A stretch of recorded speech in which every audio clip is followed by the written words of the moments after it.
வணக்கம். நான் எழுத்தாளர் இமயம். நடந்து முடிந்த சட்டமன்ற கூட்டத்தொடரில் கடைசி நாளன்று தமிழ்நாடு முதலமைச்சர் அவர்கள் வரலாற்று சிறப்புமிக்க ஒரு அறிவிப்பை வெளியிட்டார்கள். அன்றைய அரசாணையும் வெளியிட்டார்கள். அந்த அறிவிப்பை வெளியிடும்போது ஒரு 1000 ஆண்டுகளாக தமிழ் சமூகத்தில் பெரும்பான்மை சமூகமாக இருக்கக்கூடிய ஆதிதிராவிடர் மக்களை அவமானப்படுத்தும் சொல்லாக, அடிமைப்படுத்தும் சொல்லாக, இழிவுபடுத்தும் சொல்லாக இருக்கக்கூடிய காலனி என்கின்ற சொல்லை இன்றிலிருந்து அரசு ஆவணங்களிலிருந்தும் பொது புழக்கத்திலிருந்தும் அந்த சொல்லை நீக்குவதற்கு முயற்சி எடுக்கப்படும் சட்ட ரீதியாகவும் என்று அறிவித்தார்கள். இந்த அறிவிப்பு என்பது வரலாற்றில் மிக முக்கியமான அறிவிப்பு என்று நான் கருதுகிறேன்.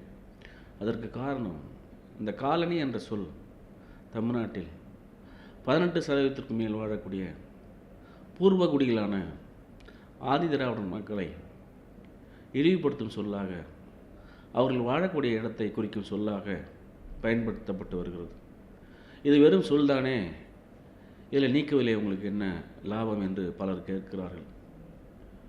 அதற்கு அவர்கள் சொல்கிற பதில், புதுச்சேரி என்று இருக்கிறது, இங்கே சென்னையில் வேளச்சேரி என்று இருக்கிறது, பல சேரிகள் இருக்கிறது. ஆகவே இந்த காலனி என்ற சொல்லை நீக்குவதன் மூலமாக பெரிய மாற்றத்தை நிகழ்த்திவிட முடியாது என்று சொல்கிறார்கள். அது உண்மை அல்ல. சென்னையில் இருக்கக்கூடிய வேளச்சேரி புதுச்சேரியாக இருக்கலாம், பாண்டிச்சேரியில் இருக்கக்கூடிய புதுச்சேரியாக இருக்கலாம். அந்த சொல் எந்த ஒரு மனிதனையும் இழிவுபடுத்தும் சொல்லாக, அவர்கள் வாழக்கூடிய இடத்தை இழிவுபடுத்தும் சொல்லாக அது பயன்படுத்தப்படவில்லை என்பதுதான். உங்களுக்கு தமிழ்நாட்டில் இருக்கக்கூடிய கிராமப்புறங்களில் காலனி என்பது என்ன விதமான சொல்லாக பயன்படுத்தப்படுகிறது என்பதை நீங்கள் எல்லோரும் அறிவீர்கள். ஒரு சிறு குழந்தைகள் கடைக்கு போகும்போது, நீ எங்கேருந்து வர அப்படின்னு ஒரு கேள்வி கேட்டால், நீ ஊர் தெருவா பல தெருவா, காலனி பையனா ஊர் பையனா? இந்த ஊர் என்பதற்கும் காலனி என்பதற்கும் பெரிய வித்தியாசம் இருக்கிறது. இது ஒரு மனநோய் சார்ந்தது. ஊர் என்பது ஆதிதிராவிடர் மக்களை தவிர்த்த ஒரு பகுதியாக நம்முடைய மனப்பதிவில் இருக்கிறது. இந்த மனப்பதிவை போக்க வேண்டும். அரசு அலுவலகங்களில் பயன்படுத்தப்படும் இந்த சொல் நீக்கப்பட வேண்டும் என்பதுதான். உதாரணமாக, நம்முடைய ரேஷன் கார்டுகளில் காலனி என்ற சொல் பயன்படுத்தப்படுகிறது, ஆதார் அட்டையில் பயன்படுத்தப்படுகிறது, பாஸ்போர்ட்டில் பயன்படுத்தப்படுகிறது.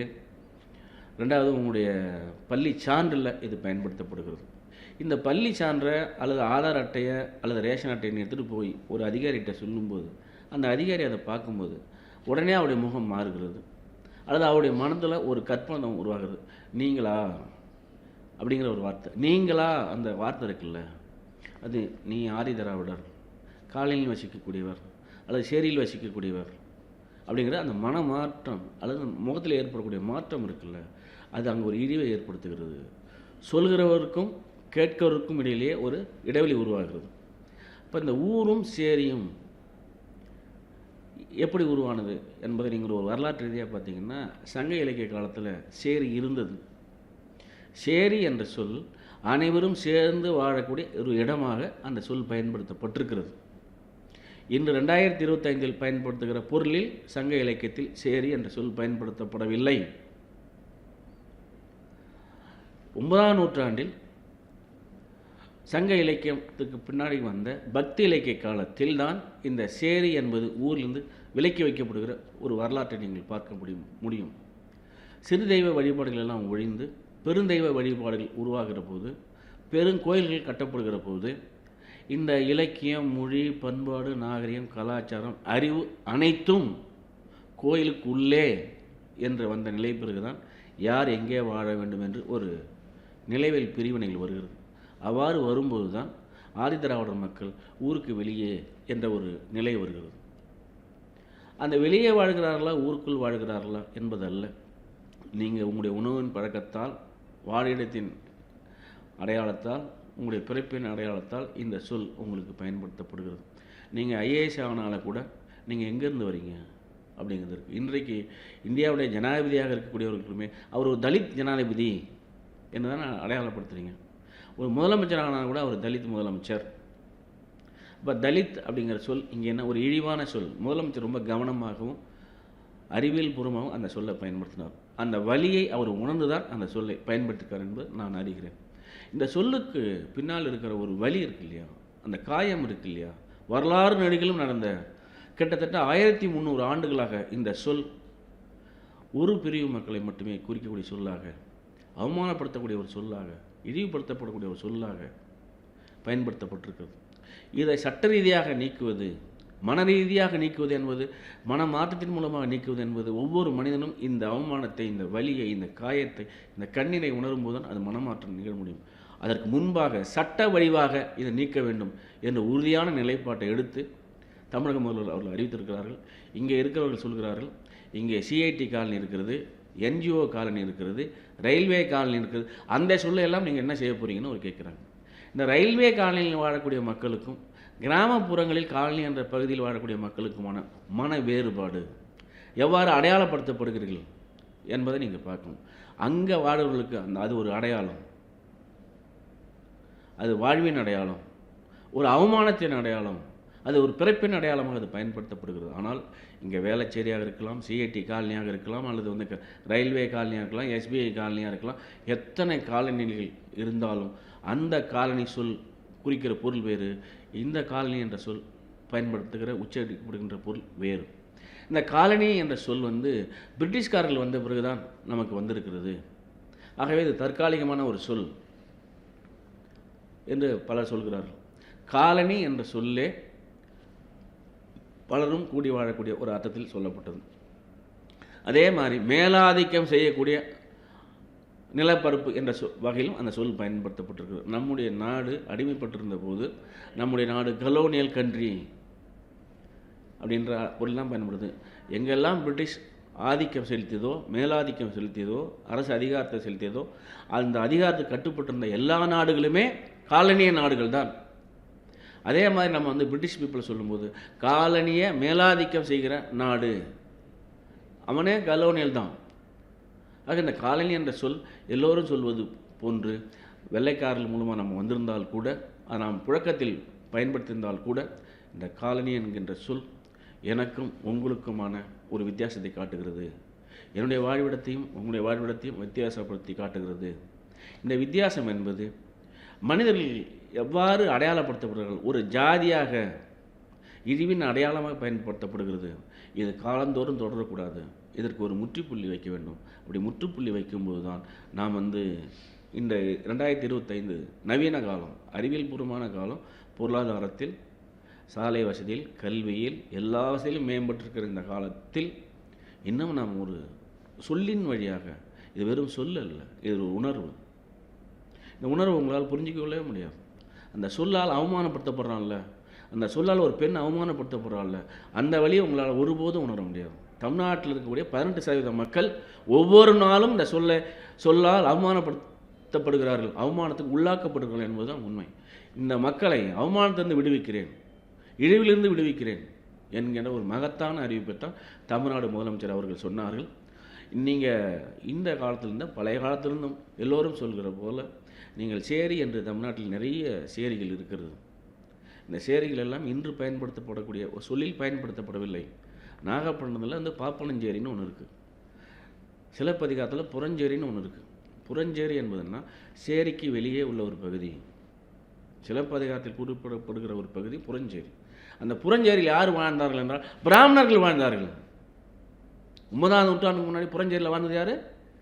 பிராமணர்கள். மற்றவர்களெல்லாம் ஒன்றாக இருந்தார்கள். இது சேரி, அது புறஞ்சேரி. இங்கே வரலாற்று தகவலோடு, இலக்கிய தகவலோடு நாம் பார்க்க வேண்டும். இந்த சேரி என்பது எல்லா காலத்திலும் ஒரே விதமாக பயன்படுத்தப்படவில்லை. அது இன்று ஒரு மக்களை இழிவுபடுத்தும் சொல்லாக, அவமானப்படுத்தக்கூடிய ஒரு சொல்லாக இருக்கிறது. ஆகவே அந்த சொல்லை அகற்றுவதன் மூலமாக இந்த மக்களை, அந்த இனத்தை நாம் அந்த இழிவிலிருந்து, அவமானத்தை விடுவிக்க முடியும். சட்டத்தின் மூலமாக, உதாரணமாக கரிஜன காலனி என்று கோயம்புத்தூரில் ஒரு பள்ளி இருந்தது. ஒரே ஊரில் 2 பள்ளிக்கூடம் இருக்குது. அங்கே நடுநிலைப்பள்ளி இருக்குது, இங்கே நடுநிலைப்பள்ளி, ஹரிஜன காலனிங்கிறது. தமிழ்நாடுடைய முதலமைச்சருடைய உத்தரவின் பேரில் பள்ளிக்கல்வித்துறை அமைச்சர் போய் அந்த ஹரிஜன காலனிங்கிறத அடித்தார். அன்னைக்கே தமிழகத்தில் எங்கெங்கே இது போல் இருக்கோ அதை பூரா எடுங்க அப்படின்னு நீக்கியிருக்காங்க. அதே மாதிரி அண்மையில் நடந்த ஒரு கூட்டத்தில் நான் ஒரு விஷயம் சொன்னேன். தமிழ்நாட்டில் வந்து பள்ளப்பட்டின்னு இருக்குது, பறையப்பட்டின்னு இருக்குது, பறையன்குளம்னு இருக்குது. இந்த ஊரில் இருக்கக்கூடிய பேர்களுடைய அந்த அடையாளத்தெல்லாம் நீக்குங்க. நீக்குவதன் மூலமாக நாம் வந்து இந்த வரலாற்றிலிருந்து வரக்கூடிய அழுக்கை, இந்த அவமான சின்னங்களை நாம் நீக்க முடியும். அதே போன்று நீங்கள் பறையங்குளத்துலேருந்து வரக்கூடிய ஒரு பெண்ணோ, பறையப்பட்டிருந்து வரக்கூடிய ஒரு பெண்ணோ அல்லது ஒரு ஆணோ ஒரு இடத்துல போய் ஒரு அலுவலகத்தில் இந்த பேரை சொல்லும்போது அவங்க என்ன மனநிலை சொல்லுவாங்கன்னு கொஞ்சம் சிந்திச்சு பாருங்கள். இது ஒரு மிக முக்கியமான அறிவிப்புன்னு தான் நான் நினைக்கிறேன். காரணம், இந்த காலத்தில் கூட முத்துவேலு கருணாநிதி ஸ்டாலின் ஆட்சியில் இருக்கிற காலத்தில் கூட நாம் இந்த மாதிரியான சமூக இழிவுகளை அகற்றாவிட்டால் வேறு எந்த காலத்தில் அகற்றப் போகிறோம்? இந்த அகற்றுதல் என்பது மிக முக்கியமானது. இது சமூக அழுக்கு, சமூக அவமானம், சமூக இழிவு. சமூகத்தை இழிவு செய்கிற எல்லாவற்றையும் நாம் நீக்க வேண்டும். இந்த சொல் நீங்கள் நினைப்பது போல ஒரு சாதாரண சொல் அல்ல. பள்ளிக்கூடம் என்பது போலவோ, உணவு என்பது போலவோ, ஆண் என்பது போலவோ, பெண் என்பது போலவோ இல்லை இந்த காலனி என்ற சொல். ஆக இந்த காலனி நீக்கம் என்பது மிக முக்கியமானது. நான் கூட என்னுடைய வாழ்க வாழ்க நாவலில் ஒரு பகுதி எழுதியிருக்கிறேன். ஒரே ஊரை சேர்ந்த பெண்கள் ஒரு அரசியல் பொதுக்கூட்டத்திற்கு செல்கிற போது இதே காலனியை சேர்ந்த ஒரு பெண் ஊர் என்ற பகுதியை சேர்ந்த பெண்ணோடு உட்காரும்போது, நீ என்னோட உட்காரக்கூடாது அப்படின்னு சொல்கிறாங்க. அதுக்கு அந்த பெண் கேட்குறா, நம்ம ஒரே ஊர் தானே. அவங்க சொல்கிறாங்க, நீ ஊர் இல்லை, நீ பரத்தெரு. ஒரே ஊரில் வசித்தால் கூட காலனி என்கின்ற பகுதியோ அல்லது பரத்தெரு என்ற பகுதியோ அல்லது சேரி என்ற பகுதியோ ஊருக்குள் இல்லை. ஆகவே அந்த பெண் திரும்ப திரும்ப சொல்வது, நீ ஊர் இல்லை, நீ ஊர் இல்லை, ஊர் இல்லை, நீ பரத்தெரு, நீ பரத்தெரு, பரத்தெரு என்று அந்த நாவலில் வரும். இது நாவலில் பொய்யாக எழுதப்பட்டதல்ல. இன்று தமிழகத்தில் இருக்கிற எல்லா கிராமங்களிலும் இதுதான் நடைமுறையாக இருக்கிறது. எல்லா கிராமங்களிலும் இதுதான் பின்பற்றப்பட்டு வருகிறது. இந்த ஊரும் சேரியும் என்ற நிலை மாற வேண்டும். ஒரு பகுதியிலே வாழக்கூடிய, ஒரு நிலவியல் பகுதியிலே வாழக்கூடிய மக்கள் அனைவரும் அது எந்த ஊராக இருந்தாலும் அது ஊர் என்ற பெயரிலே அழைக்கப்பட வேண்டும். காலனி என்ற பெயரிலோ சேரி என்ற பெயரிலோ அழைக்கப்படக்கூடாது. அவ்வாறு அழைப்பது சட்டத்திற்கு புறம்பானது, மனித குலத்திற்கு எதிரானது என்ற ஒரு உயரிய லட்சியத்தோடு தான் நம்முடைய முதலமைச்சர் அவர்கள் இந்த அறிவிப்பை வெளியிட்டிருக்கிறார்கள். இந்த அறிவிப்பு என்பது மிக முக்கியமான ஒரு அறிவிப்பு. பெரும்பான்மை மக்களை கௌரவப்படுத்தக்கூடிய ஒரு சொல் என்றே நான் கருதுகிறேன். ஒரு சொல்லின் வழியாகத்தான் நாம் ஒவ்வொரு பொருளையும் அடையாளப்படுத்துகிறோம். குறிப்பிட்ட இன மக்களை, குறிப்பிட்ட இடத்தில் வாழக்கூடிய மக்களை ஒரு சொல்லின் வழியாக ஒதுக்கி வைப்பது, இது சமூக ஒதுக்கல். இந்த சமூக ஒதுக்கல் இருந்து அவர்களை விடுவிக்க வேண்டும். அதுவும் சட்டத்தின் மூலமாகத்தான் ஒதுக்க முடியும், ஒழிக்க முடியும் என்ற உயரிய நோக்கத்தோடு அறிவித்திருக்கிற அந்த அறிவிப்பை நான் மனப்பூர்வமாக வரவேற்கிறேன். நன்றி, வணக்கம்.